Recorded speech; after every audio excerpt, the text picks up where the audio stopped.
Baik, bismillah. Nah, sekarang kita belajar tentang kesendirian. Ini nanti juga teman-teman harus tahu takarannya. Kapan saya harus sendiri?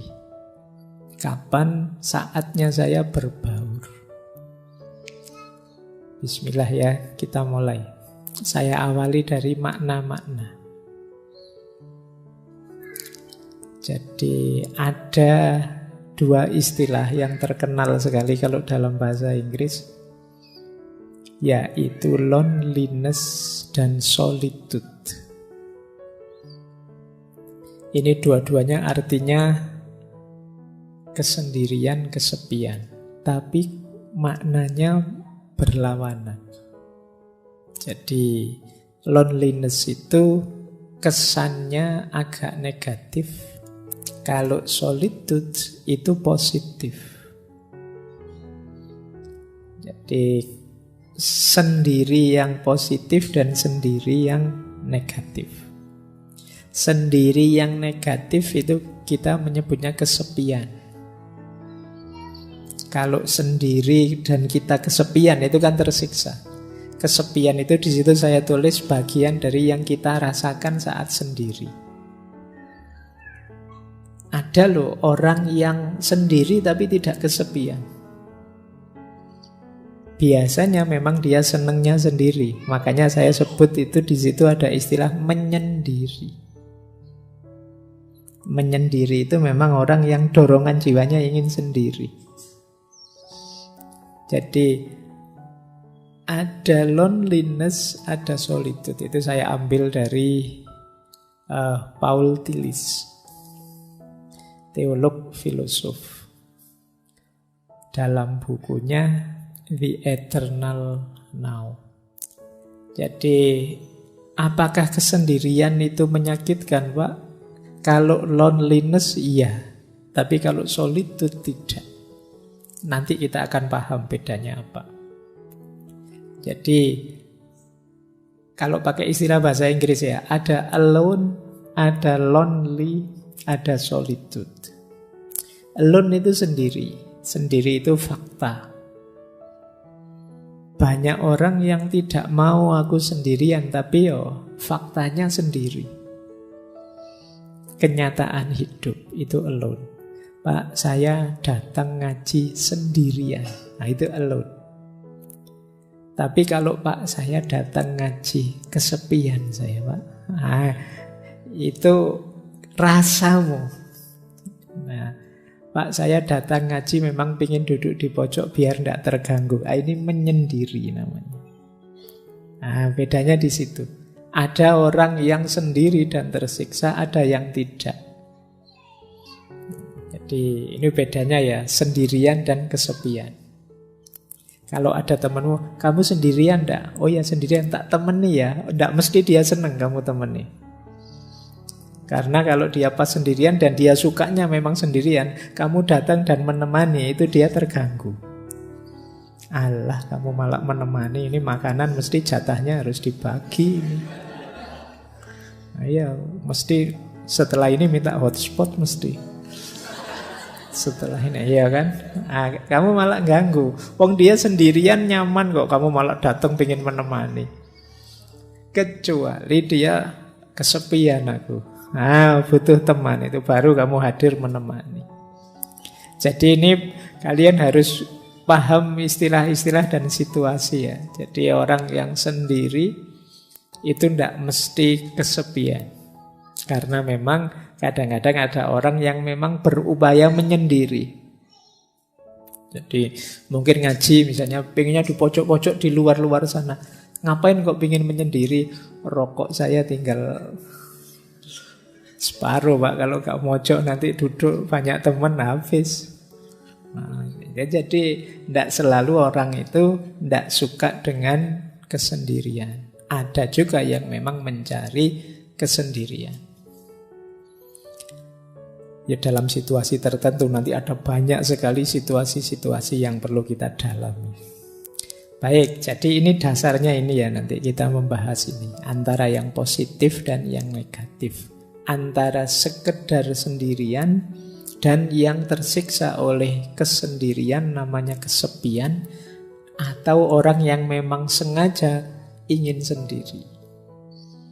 Hari ini banyak yang pakai istilah me time. Oh, berarti ini iya, waktunya buat aku saja. Aku ndak pengen diganggu, ndak pengen. Pokoknya yang aku suka saja, menikmati hidupku, diriku sendiri. Baik, kita lanjutkan wawasan selanjutnya. Nah,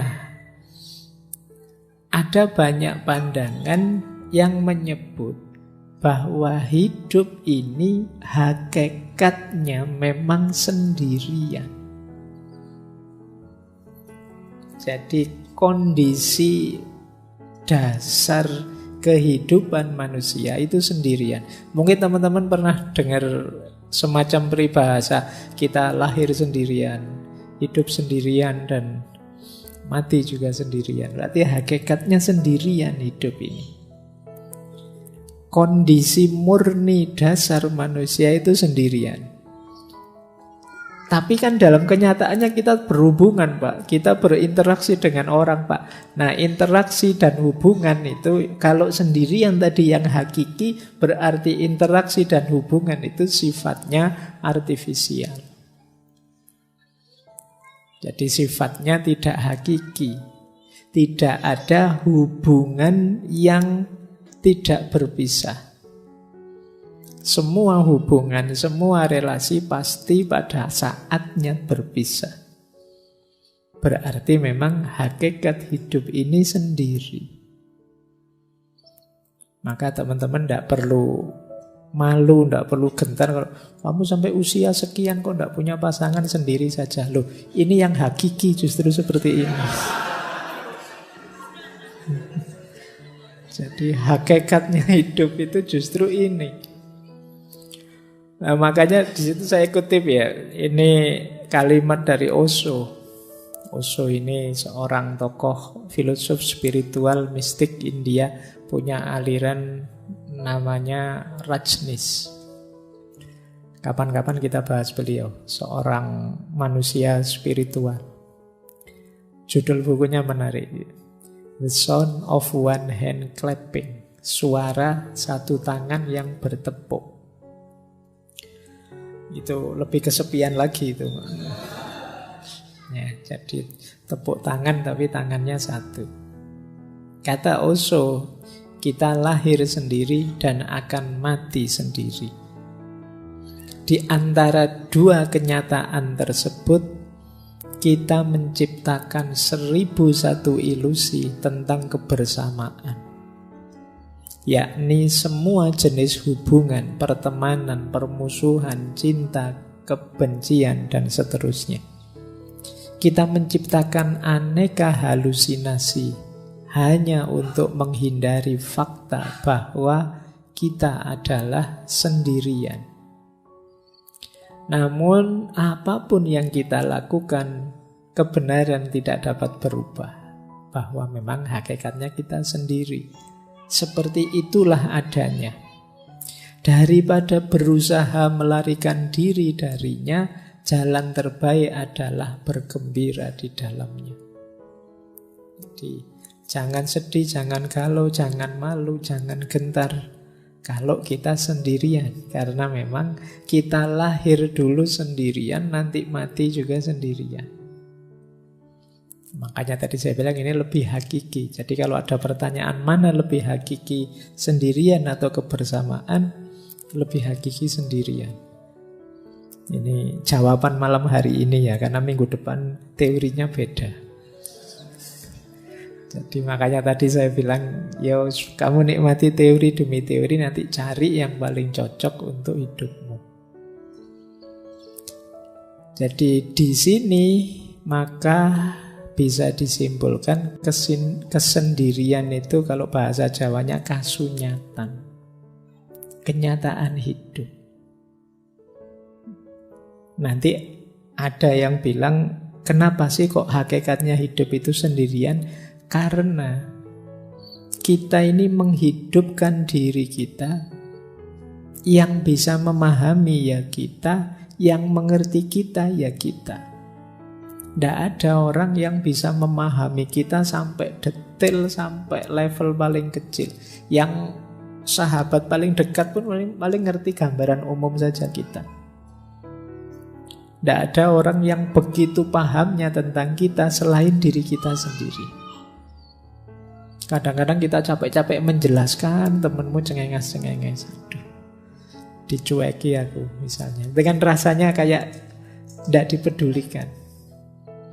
Kita kadang mati-matian untuk dihargai orang, dihormati orang. Tetap saja tidak dihargai, tidak dihormati. Sakit hati kita, rasanya kita disisihkan sendirian. Jadi kita hidup sendirian, kita lahir sendirian, dan nanti mati juga sendirian. Besok dihisab oleh Allah juga sendirian. Kalau bahasanya Al-Quran kan, wala taziru waziratun wizra ukhra. Tidak ada orang bisa menanggung dosanya atau bebannya orang lain. Yang kamu lakukan, kamu pertanggungjawabkan sendiri. Maka kesendirian adalah kasunyatan, kenyataan hidup yang tidak mungkin bisa kita bantah. Baik, kita lanjutkan ya. Ini alasnya ini nanti kenapa nanti kesendirian itu penting dan menarik. Nah, sebelum masuk ke teori, ini menarik. Ada orang yang punya dorongan jiwa atau kecenderungan jiwa untuk lebih suka sendirian.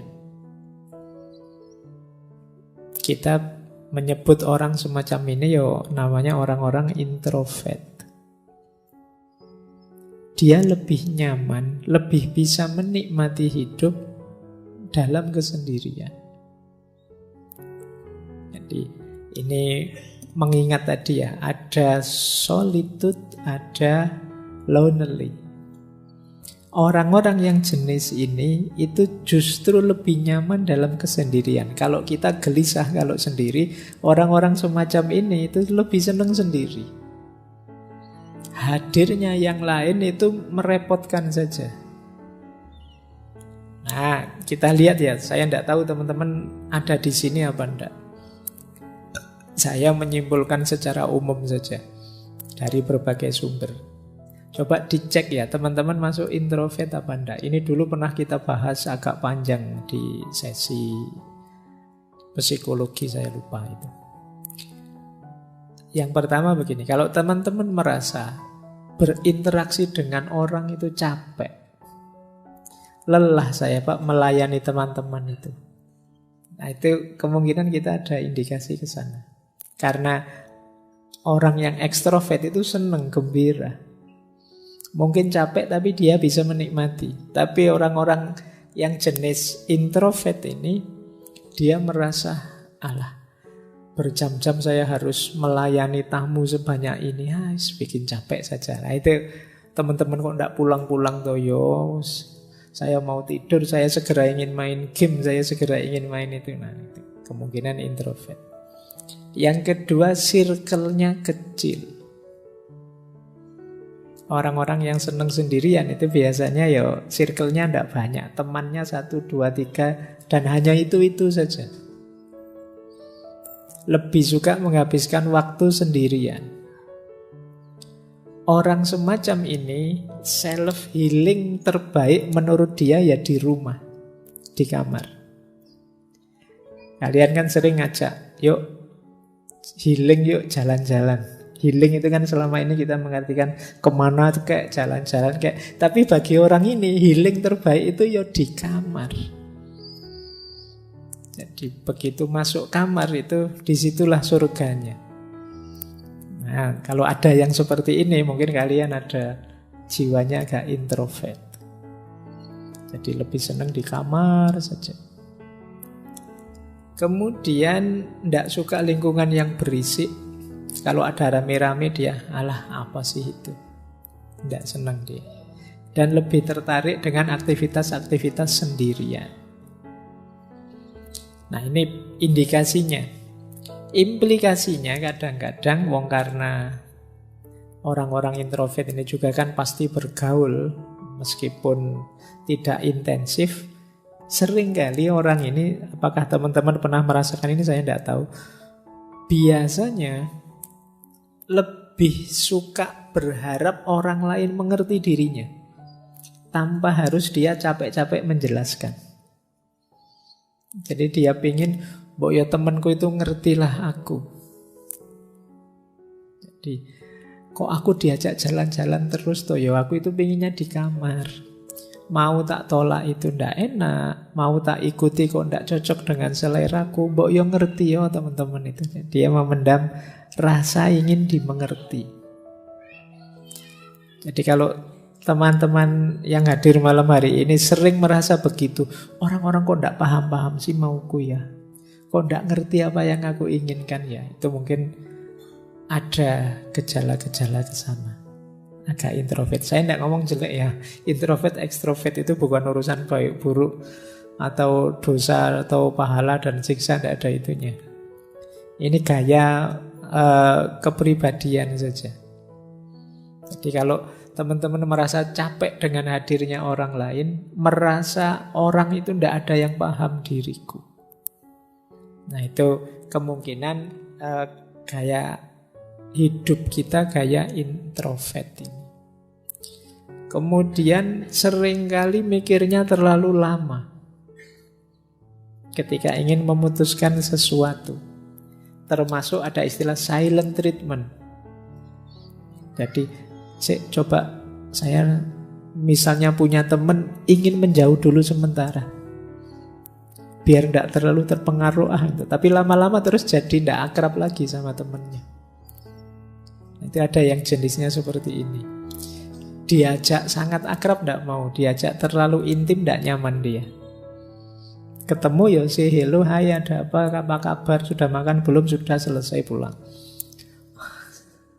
Jadi tidak detail-detail sampai akrab sampai gimana. Dia tidak nyaman dengan itu. Jadi ciri implikatifnya kadang-kadang mikirnya lama untuk bisa memahami orang, pingin yakin orang tidak membohongi saya, yakin orang mengerti saya, sampai akhirnya rasanya ya jadi tidak akrab lagi sama teman-temannya. Dan kadang-kadang kecewa dengan dirinya sendiri.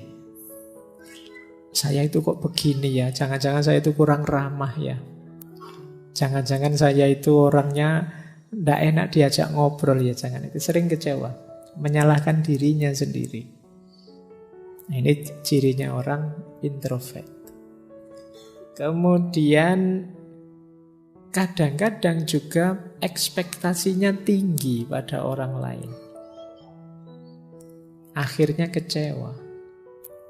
Membayangkan temannya bisa memberikan apa, berbagi apa, memberikan apa, tapi kemudian tidak seperti yang dibayangkan. Kenapa kok dia estimasinya salah? Karena relasi sosialnya kurang. Sehingga kadang-kadang mungkin mudah ditipu orang, mudah dikecewakan orang. Dia tidak ngerti kalau orang gayanya kayak gini ini ya biasanya ngapusi. Oh kalau orang cengeng-cengeng kayak gitu itu tidak serius. Oh itu kan hanya yang akrab yang ngerti gitu. Kalian yang tidak terlalu intens dalam pergaulan di dunia sosial sering salah membaca. Nanti orang basa-basi dianggap serius. Mari mas. Oh ya, kadang-kadang wong itu cuma basa-basi kamu. Nanti ada, ayo silahkan. Itu kalau di sini ayo silahkan itu cuma basa-basi, jangan diminum beneran.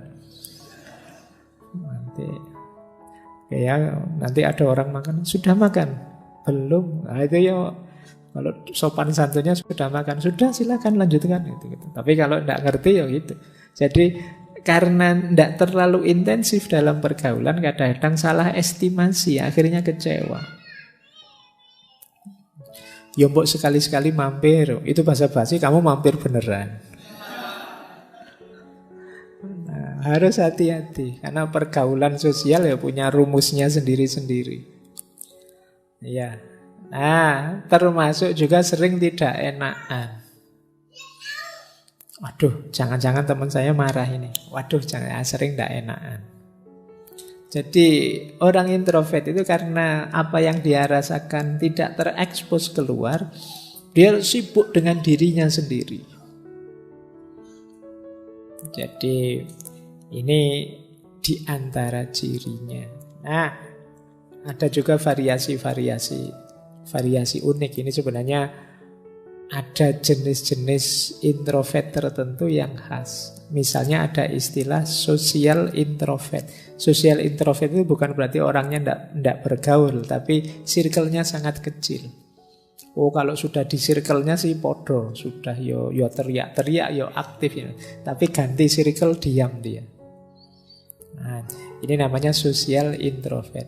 Kalau sama gengnya, wow aktifnya luar biasa, dia bisa jingkrak-jingkrak, dia bisa balapan motor dia bisa. Tapi begitu ganti circle, dia pendiam. Nah ini ada namanya social introvert. Mungkin kalian begitu. Kalau ketemu circle-nya di luar, wah kumat. Tapi begitu masuk circle ngaji filsafat, wah kok gini situasinya, kamu diem kayak orang soleh. Nah, ya itu social introvert namanya. Jadi kamu aktif hanya di circle-mu. Atau tipe thinking, pemikir. Berbaur sih bareng sama teman, tapi kalau sudah berbaur, diem saja mikir. Kadang duduk di pojok sambil menganalisis, sambil itu namanya thinking introvert. Tidak bisa diajak ngomong santai, guyon-guyon. Pokoknya dia mikir, menganalisis sekelilingnya, nonton. Wah, ternyata kalau di kafe ini, ya itu mikir. Apa yang dilakukan anak-anak muda ini ya, masa depan bangsa gimana ya kalau anak-anak itu. Jadi yang lain ngobrol sepak bola, ngobrol K-pop, ngobrol apa, dia mikir masa depan bangsa. Nah itu akhirnya dia diem terus mikir, ya Allah ini nanti di akhirat gimana kalau ditanya malaikat ini. Nah, itu tipe thinking introvert. Ada yang jenisnya anxious. Anxious introvert itu orang yang cemas terus. Ya berinteraksi dia, tapi setelah berinteraksi terus dia bingung, aku tadi salah ngomong enggak ya? Teman-teman cocok enggak ya dengan gayaku? Komentar apa ya kira-kira teman-teman tentang yang saya lakukan tadi? Ini anxious, kamu tiap hari khawatir dengan itu. Jadi ini kalau menurut gengku aku kayak gini, ini cocok enggak ya? Sesuai enggak ya? Nah ini namanya anxious. Kamu khawatir terus, khawatir salah, khawatir keliru, khawatir menyakiti, khawatir. Sehingga kecenderungannya kamu terus lama-lama jadi sulit aktif. Atau ada orang tertentu yang restrained introvert itu yang tertutup sih sebenarnya. Ya seperti orang introvert biasa, tapi lama-lama kalau sudah cair, oh itu dia sudah bisa terbuka, mungkin ngalah-ngalahi yang ekstrovert. Jadi awal datang itu pendiam, nggak ngomong. Besok ketemu masih diem, hari ketiga, wah cerewetnya ngalah-ngalahi. Nah, itu restrained introvert. Baik, ini tipe-tipe orang yang bisa menikmati kesendirian. Mereka lebih nyaman kalau tidak bersama orang lain. Jadi orang lain mungkin bagi dia sifatnya mengganggu saja atau sekedar kewajiban-kewajiban. Kewajiban sosial, kewajiban budaya, kewajiban agama. Tapi bagi dia lebih nyaman kalau tidak ketemu saja. Nyusahi saja kalau ada orang lain itu. Nah itu bisa begitu. Kalau bahasanya Sartre itu mungkin hell is other people. Orang lain itu neraka bagiku. Tadi tidak ada orang lain, santai-santai. Begitu datang 5 teman ke kamar kos, sudah nge-lag sudah sinyalnya. Ini gara-gara ada mereka ini. Jadi ini gambaran tadi ya. Ada orang yang kesendirian itu memang dorongan jiwanya. Kita kan selama ini sering punya tesis manusia itu makhluk sosial. Tidak bisa hidup tanpa hadirnya orang lain. Tapi ternyata ada juga orang yang menganggap hadirnya orang lain itu masalah. Bikin repot saja, bikin ribet saja. Baik, ini satu perspektif ya. Saya tidak tahu yang malam hari ini hadir apa ada yang introvert atau tidak. Mungkin karena ini ngaji filsafat, mungkin banyak yang thinking introvert, mikir terus isinya. Tapi ya tidak apa-apa, wong ini memang forumnya belajar. Baik, saya lanjutkan. Jadi ada orang yang memang dorongan jiwanya, dorongan ingin sendiri.